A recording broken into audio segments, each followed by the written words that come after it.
Welcome to the Jill on Money podcast. It is Saturday, September 26th.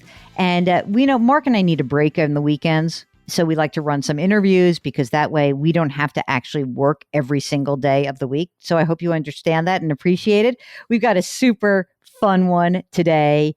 Ben and Jerry. Yep, Ben Cohen and Jerry Greenfield, the masterminds behind everyone's favorite pint that they down in either depression or elation, depending what it is. It was great fun. I was able to interview them for CBS This Morning, and we extracted this audio, and it's fantastic. So I hope you enjoy this first part of the interview. We find out their backstory. Tomorrow, we're going to get into more stuff about the business, but they are a delight. Hope you have fun with this one. Ben Cohen and Jerry Greenfield, Ben and Jerry's. We met in 7th grade gym class, running around the track. We were the two slowest, fattest kids in the class. Interesting. And where was that? Where were you growing up at that time? We were in Long Island, in Merrick, Long Island. You know, when you're at the back of the pack, you become very good friends. How did this relationship develop from 7th grade on? Well, we stayed friends through junior high school and high school. I went to college and tried to get into medical school and never got in. Ben dropped out of several colleges, tried to become a potter, but nobody would buy his pottery. And since we were both failing at everything we were trying to do, we thought we would try to get together, do something fun, and we'd always like to eat quite a bit. And so we thought we'd do something with food and just picked homemade ice cream. So how did you land in Vermont? Well, we were looking for a warm, rural college town because we wanted to live in a rural college town, and we figured warm would be better for ice cream. And when we looked into all the warm, rural college towns, they already had homemade ice cream parlors. So we rejected the criteria of warm. First, we tried to open up in Saratoga Springs, and somebody beat us to it.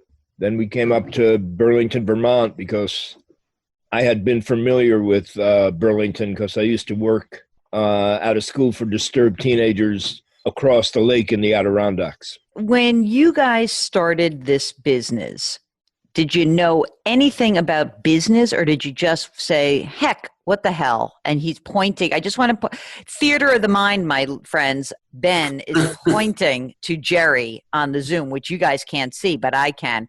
So, Jerry, you have a little bit of a head for business? No. I think, neither Ben nor I had any business training. And not only that, we didn't have any ice cream training. We learned how to make ice cream from a $5 correspondence course from Penn State. And we opened up in an old abandoned gas station making ice cream in a used rock salt and ice cream freezer. So, it was kind of a homemade ice cream parlor. We didn't really think of ourselves as going into business. We thought of ourselves as becoming ice cream guys and doing that for a couple of years. And then we thought we would do something else after that. When did this thing called Ben and Jerry's ice cream start to take off? Was it an immediate impact? I think it was an artistic success, as we would say. But, Vermont has a very short season for ice cream. And so the ice cream shop itself was struggling. We started packaging ice cream into pint containers to sell it to mom and pop grocery stores and then eventually supermarkets. And I think once we started packaging the ice cream, it started doing well, mostly because Ben came up with all the flavors. Ben, is this how you sort of figured out your creative spirit, not through the pottery wheel, but through naming of flavors? It was mostly the creation of the actual ingredients that go into the flavor. The naming was not a big thing. We were coming up with very straight names, and what happened was that some of our customers made some suggestions for flavor names, and Jerry would personally read all the consumer mail, and he'd personally handwrite responses. And so he, saw these potential flavor names come up and he gave them to me. And I said, wow, that's great. And that's how Cherry Garcia was created. That's how Chunky Monkey was created. That's how Chubby Hubby was created. And how do you think that those names impacted? It just was a marketing quirk that you came upon and then it just became its own thing. It was almost like self-sustaining. Is that what happened? We never felt like Ben and Jerry's was about funky flavor names. We always thought it was about the ice cream. And as the company grew and as other people started putting their mark on the company, they felt like it's about funny flavor names. So, well, it's a combination of the naming plus the flavors themselves. Ben's being, very humble here. He came up with all these flavors with big chunks of cookies and candies that Ben and Jerry's has become so well known for. So Ben is really responsible not only for those chunks and swirls, but how they're combined together. It's not some random thing. It's not just about throwing a bunch of stuff together in the ice cream. Talk a little bit about your own activism and how you brought that into your company. How did that become part of the ethos of Ben and Jerry's? I think at the very beginning, Jerry and I were trying to express our values through the business. Just making ice cream wasn't enough, that business has a responsibility to the community. The reality is that business is the most powerful force in our society. If we're going to deal with, a bunch of the social issues that are confronting us, business really needs to take the lead because, business is, the only place where we have organized human energy plus money, which equals power. We decided to harness that power for, the common good, for justice. I was one of those gullible little kids in elementary school. And, we said that pledge every day and it ends with the words, and justice for all. And I thought that was for real. You grow up and you find it's just a bunch of words, and felt like we had to address it. And you were doing that at a time when corporations were basically keeping their mouths shut about everything. So how do you feel about the climate of corporations starting to speak up more now? And I mean, I'll just link it in my view. The first time I really thought that it blew my mind that companies were speaking up was around marriage equality, that there were a whole bunch of firms that were signing on to these amicus briefs saying, hey, we think that gay people have a right to marry. And there's a long time, probably 2 decades, where you guys were probably with maybe a handful of others alone in corporate America making those calls. So how do you feel now with where we are?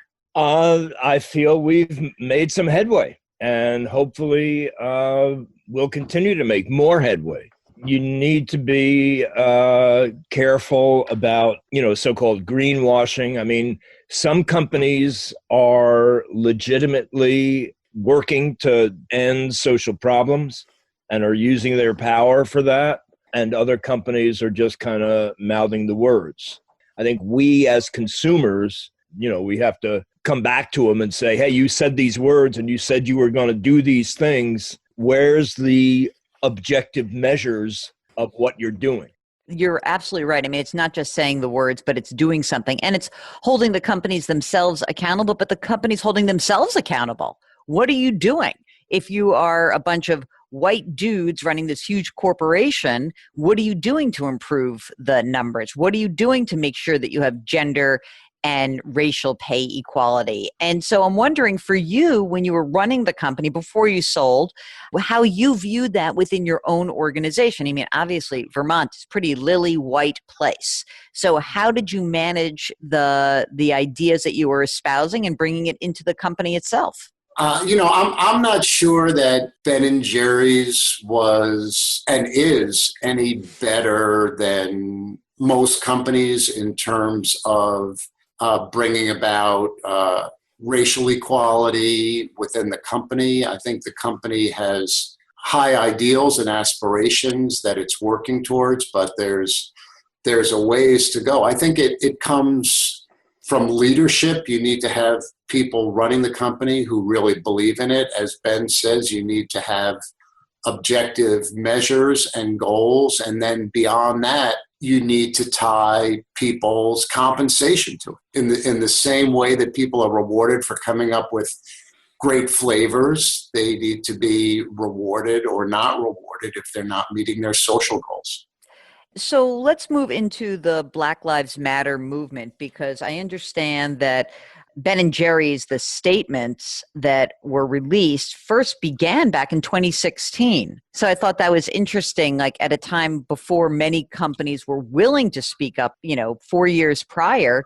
We have a statement that starts with that Black Lives Matter. They matter because they are children, brothers, sisters, mothers, and fathers. So, Jerry, what role do you think corporate America has to play? Well, traditionally, business has pretty much thought about its own self-interest, about making money. And there's some, talk from the Business Roundtable that business needs to think about stakeholders beyond just itself. Business is an incredibly powerful force. The other thing that Ben and I have learned over the 42 years of Ben and Jerry's is that there's a spiritual aspect to business, just as there is to the lives of individuals. As you give, you receive. As you help others, you're helped in return.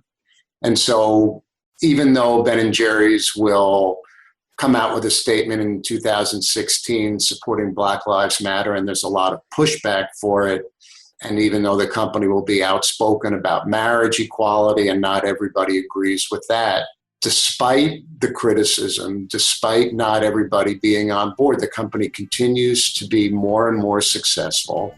And it just shows that the public is yearning for business to be taking a more active role in bringing about justice in our country. Okay, that was the first part of our interview. The second part with Ben and Jerry comes tomorrow. If you have a financial question, if you want to tell us your favorite Ben and Jerry flavor, send us an email. Ask Jill at jillonmoney.com. That's Ask Jill at jillonmoney.com. Don't forget, when you're out and about, wash your hands, wear your masks, and maintain your physical distancing. Don't forget to do something nice for someone else today. Thanks for listening. We'll talk to you tomorrow.